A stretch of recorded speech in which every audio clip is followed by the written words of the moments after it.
L'année 2020 aura été riche en événements diplomatiques. Le mercredi 22 janvier 2020 à Rabat, les députés ont voté à l'unanimité deux projets de loi à portée historique. Les nouvelles lois précisent en effet l'espace maritime naturel du Royaume et rappellent la compétence juridique du Maroc sur ses eaux territoriales allant de Tanger à la Gouira.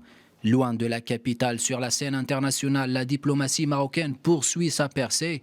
Avec plus d'une vingtaine d'antennes diplomatiques ouvertes dans la province du Sud, en Afrique, au Moyen-Orient ou sur le continent américain, la diplomatie marocaine se distingue et engage une nouvelle génération de relations. Printemps 2020, coronavirus oblige, le monde est à l'arrêt, mais la machine diplomatique marocaine poursuit son action et trouve écho à l'échelle internationale. La résolution 2548 pointe expressément le rôle de l'Algérie dans le différend pour la première fois. Une notion importante suivie d'un épisode révélateur qui a démontré les intentions des séparatistes de briser le cessez-le-feu. Vendredi 13 novembre, des milices du Polisario qui bloquaient le point de passage de Guerguerat sont délogées en quelques heures par les forces armées royales marocaines. Une intervention mesurée, majoritairement saluée par la communauté internationale.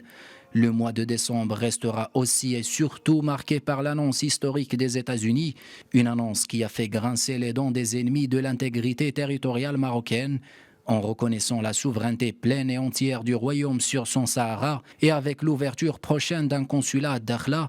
Donald Trump ouvre un nouveau chapitre dans ce différend régional. Sur le terrain, les ouvertures de consulats dans les provinces du Sud s'enchaînent à un rythme soutenu. Des quatre coins du globe, à l'ouest, au centre ou à l'est, les soutiens à la marocanité du Sahara se concrétisent. États-Unis, Haïti, République démocratique du Congo ou encore Bahreïn ont manifesté leur soutien en œuvrant des représentations diplomatiques à Laayoune et Dakhla. Dernier en date, l'Égypte, au nord-est du continent, envisage à son tour de se joindre à la liste des pays ayant une antenne diplomatique dans le sud marocain.